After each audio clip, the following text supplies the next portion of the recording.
Subscribe कीजिए मेरे channel go और बेल आइकन दबाइए ताकि आपको लेटेस्ट वीडियो का नोटिफिकेशन सबसे पहले मिले।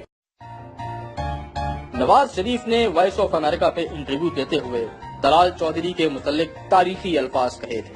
उन्होंने कहा था कि जो खुशामद में इतना आगे बढ़ गए हैं कि मुशर्रफ साहब के बारे में कहते हैं कि सारी जिंदगी उनको सदर होना चाहिए, उनको पार्टी में शामिल करना जमहूरियत पे कुल्हाड़ा मारने के बराबर है।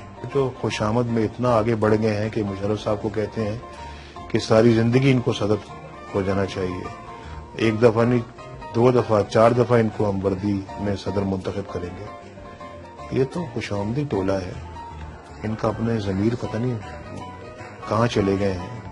ये तो सारी हदें फलांग गए हैं। ऐसे लोगों को वापस लेना तो डेमोक्रेसी के पांव पे कुल्हाड़ा मारने के मुतरादिफ होगा। परवेज मुशर्रफ ने अपने इंटरव्यू में तलाल चौधरी को लोटागिरों का उस्ताद कहा था। लेकिन ये यही है, ये चमचागिरी हमारे कुछ नेशनल पॉलिटिकल कल्चर बन गया हुआ है। ये लोटागर्दी, चमचागिरी, इधर से उधर चले गए, उधर से इधर आ गए, यही है।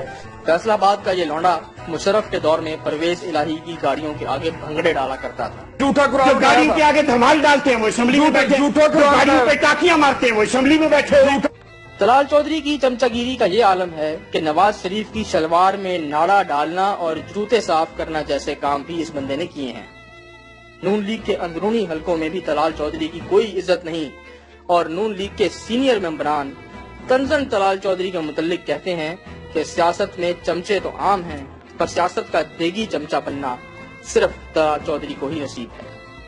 मीडिया पर यह बंदा अक्सर आपको फेफड़ों के जोर और हलक के बल चीखता नजर आए तो इसे दिमागी खलल समझकर नजरअंदाज करें। उसके बाद परवेज मुशर्रफ के दौर में भी इसकी यही ड्यूटी थी। अपनी चापलूसी में तलाल चौधरी इतना गिर गया है कि एहतसाब अदालत पर हमले की मंसूबाबंदी इसने की और कानून शिकनी का मुर्तकिब हुआ। जब कौम की मुजरिम मरियम नवाज अदालत पेशी पे हाजिर हुई तो इस शख्स ने फूलों का गुलदस्ता पेश किया, शायद इस यकीन दहानी के लिए कि तलवे चाटने में सबसे आगे हमेशा मैं ही रहूंगा।